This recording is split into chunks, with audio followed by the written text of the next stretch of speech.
Desde la esquina roja del Padre Luis Barrios, reflexiones para una praxis de amor, el sacramento más importante.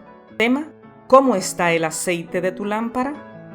Lectura para hoy: manténganse ustedes despiertos, añadió Jesús, porque no se sabe ni el día ni la hora. Mateo 25:13. Las lecturas bíblicas para el día de hoy, muy especialmente Mateo 25, nos exhorta a que debemos vivir y prepararnos para el futuro. Hay un equilibrio en la vida cristiana entre saber que Cristo podría regresar mañana y, al mismo tiempo, vivir como si Él no pudiera regresar durante nuestra vida. Si nos vamos a un extremo o al otro, acabamos teniendo problemas. En otras palabras, alguien dijo en algún lugar: manténgase alerta como si el Señor viniera mañana, pero prepárense como si no viniera durante su vida. Esta es la lección del discurso del Monte de los Olivos, Mateo 24 del 45 al 51, en donde se nos enseña la idea de estar alerta y lista. Siempre debemos aferrarnos a la sensación del inminente regreso de Jesucristo. Podría regresar esta noche o mañana. ¿Estás listo? ¿Estás lista? De aquí el que constantemente me pregunte: ¿cómo está el aceite de mi lámpara? Hay varias cosas que debemos considerar antes de intentar interpretar esta parábola de Mateo 25. En primer lugar, debemos reconocer que esta parábola se trata de una narración selectiva. Se omiten muchos detalles. ¿De dónde viene el novio? ¿Dónde esperan las vírgenes? ¿Qué pasará allí? ¿Qué papel juegan las lámparas en esta ceremonia y celebración? Y quizás lo más notable, ¿dónde está la novia? Ella nunca es mencionada. Obviamente, es el novio quien es central en esta historia. Después de todo, se trata de la venida del Mesías al final de los tiempos. Segundo, debemos deshacernos de la falsa concepción de que las 5 vírgenes insensatas se quedaron sin aceite. El texto es claro sobre este punto. Las 5 vírgenes insensatas nunca trajeron aceite consigo. ¿Por qué queremos pensar que trajeron aceite consigo? Quizás sea porque leemos que las vírgenes afirmaron que sus lámparas se estaban apagando, en el versículo 8. ¿Habrían estado todas encendiendo sus antorchas para iluminar el interior de la casa donde esperaban y dormían? ¿No habría iluminación normal en ese lugar? ¿Por qué se acabarían las 5 al mismo tiempo, justo cuando estaban preparando sus lámparas? Tercero, con esta narrativa bíblica no se está validando la ideología sexista en la cual las mujeres tenían que estar preparadas para recibir a los hombres. Sexismo, discriminación sexual o discriminación de género es el prejuicio o discriminación basada en el sexo o género. También se refiere a las condiciones o actitudes que promueven estereotipos de roles sociales establecidos en diferencias sexuales. Las actitudes sexistas se sostienen en creencias y estereotipos tradicionales sobre los distintos roles de género. El término se utiliza principalmente para referirse a la discriminación que se ejerce de hombres contra las mujeres. También le llamamos machismo. Cuarto, tampoco esta narrativa bíblica está validando un paradigma heterosexista de que la unión matrimonial es solo entre un hombre y una mujer. El heterosexismo, de heterosexualidad y sexismo, o heterosectrismo, es un término que asegura la existencia de un sistema de actitudes, sesgos y discriminación que está en favor de una sexualidad entre sexos opuestos. Puede incluir la suposición de que todas las personas son a priori heterosexuales o que las relaciones entre sexos opuestos son la única norma. Además, la creencia de que las personas heterosexuales son superiores, invisibilizando cualquier otra forma afectivo-sexual diferente a la heterosexual. Asimismo, el heterosexismo indica la discriminación y el prejuicio en favor de las personas heterosexuales y en contra de las personas LGBTQ. Como predisposición hacia las personas heterosexuales y la heterosexualidad, el heterosexismo se califica por estar arraigado y ser característico de las más importantes instituciones sociales, culturales, religiosas y económicas de nuestra sociedad. En resumidas, esta parábola es una invitación para que nuestros discipulados y nuestras iglesias estén listas para el encuentro con Jesús. ¿Qué significa estar listas o listos en esta narrativa bíblica? ¿Cuántos de ustedes alguna vez se ha quedado sin gasolina? En la mayoría de las audiencias, esto sería casi todo el mundo. No puedo verificar estas estadísticas, por lo que les advierto que pueden tener errores. Parece que cada año al menos 500,000 de personas piden ayuda porque se han quedado sin gasolina, además de los neumáticos pinchados, las baterías agotadas y las llaves extraviadas. Quedarse sin gasolina es una de las razones por las que la gente pide servicio en la carretera. Podríamos entender que esto sucediera hace una generación, cuando los medidores de gasolina no eran del todo precisos y cuando todas las luces de advertencia de nuestros días eran inexistentes. Pero ahora tenemos mensajes de advertencia de que nuestros combustibles se están agotando, lo que nos da quizás una hora más de conducción. Y luego advertencias adicionales progresivamente urgentes que indican cuántas millas estimadas de conducción nos quedan. Hay que decir que la mayoría de las personas que se quedan sin combustible no tienen excusa. Entonces, ¿por qué lo hacemos, aparentemente con tanta frecuencia hoy como hace años, cuando todas las ventajas de la tecnología no estaban disponibles? En nuestro texto, no es gasolina lo que falta, sino aceite de oliva, el combustible que se quemaba en las lámparas de los días de Jesús. Y creo que descubriremos que a las 5 vírgenes insensatas realmente no se le acabó el aceite. Nunca lo tuvieron. ¿Cuál es entonces la preparación que debe tener nuestro discipulado? ¿Cómo Jesús debe de ser radical? El discipulado radical expresa la necesidad de una reorientación perpetua hacia las enseñanzas esenciales de Jesús y estar vinculadas a las verdades fundamentales de lo que Él nos dijo era inherente y fundamental para un cristianismo relevante. El discipulado radical es fundamentalmente para la vida cristiana porque proporciona una alternativa genuina al fundamentalismo rígido y al liberalismo de palabras. Como tal, se opone a una forma de cristianismo que se ha alejado de las enseñanzas y prácticas fundamentales de Jesús. Pero el significado del discipulado radical es más que palabras.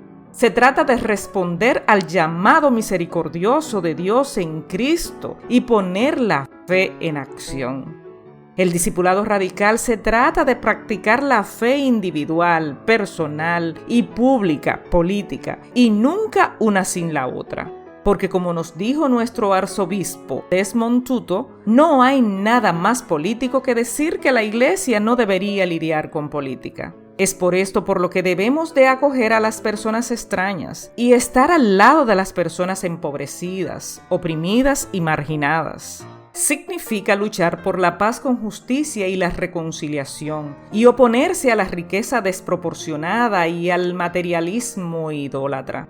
Desde mi punto de vista, por obligación, este discipulado radical, por un lado, tiene que ser anticapitalista y por otro lado, si queremos paz, hay que luchar por la justicia.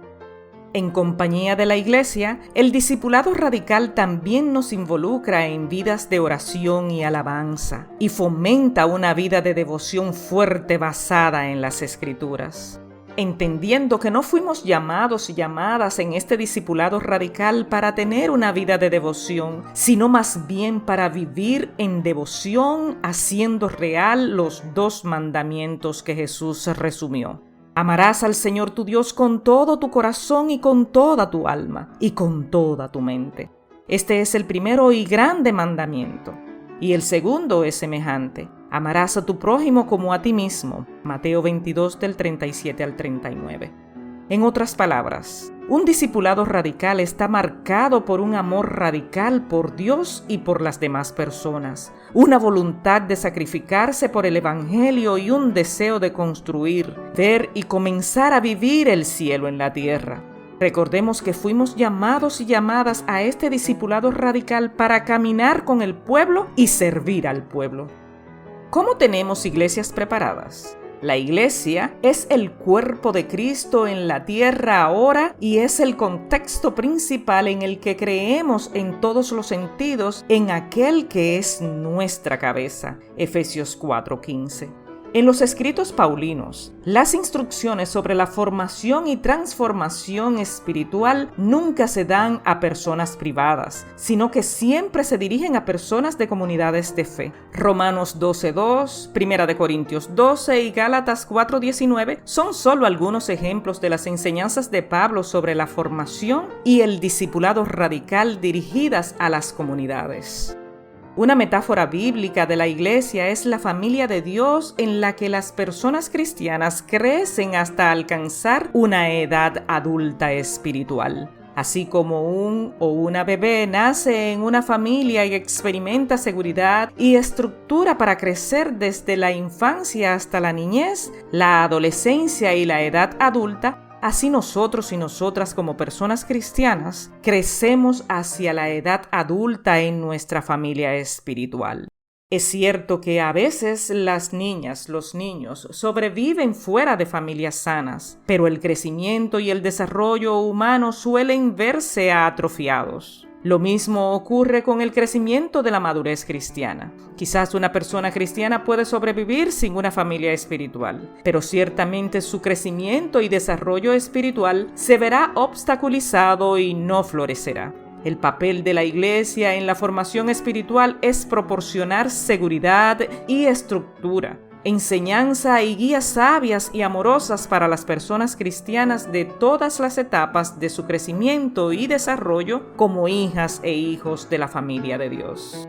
Pero a todo esto es necesario añadir que las iglesias o lugares de adoración no son museos de personas santas. Deben de ser hospitales en donde el pueblo viene a sanarse holísticamente. Lo espiritual, emocional, social, cultural, sexual, etc. Es aquí en donde reconocemos que los sujetos principales de la iglesia no son los miembros de la jerarquía eclesiástica, sino las personas empobrecidas, explotadas, marginadas, que se reúnen en comunidad para leer la Biblia a la luz de sus experiencias de opresión y exclusión.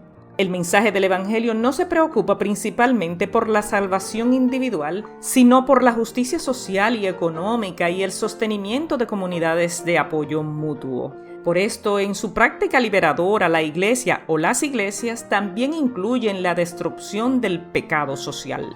Es social todo pecado cometido contra los derechos de la persona humana, comenzando por los derechos humanos y civiles, o contra la integridad física de alguno o de alguna. La Iglesia sabe y proclama que estos casos de pecado social son el fruto, la acumulación y la concentración de muchos pecados personales. Entre estos están el colonialismo, el racismo y el etnocentrismo, la discriminación de género, la opresión por motivo de orientación sexual y cualquier sistema económico, como el capitalismo, que promueve la riqueza injustamente distribuida. Para Mahatma Gandhi, líder pacifista de la India, los pecados sociales son política sin principios, economía sin moral, bienestar sin trabajo, educación sin carácter, ciencia sin humanidad, goce sin conciencia, culto sin sacrificio. Estas realidades de pecado social deben ser identificados por la Iglesia y salir a erradicarlos. Como Jesús, la Iglesia debe de salir de su zona de confort y retar toda estructura de opresión y exclusión. El proyecto de liberación salvífica de Jesús es aquí y ahora. Quiero resumir de esta manera. ¿Estás lista o listo con tu lámpara? Con ambas responsabilidades, discipulado radical e iglesias saludables. Esto nos debe ayudar a entender lo siguiente.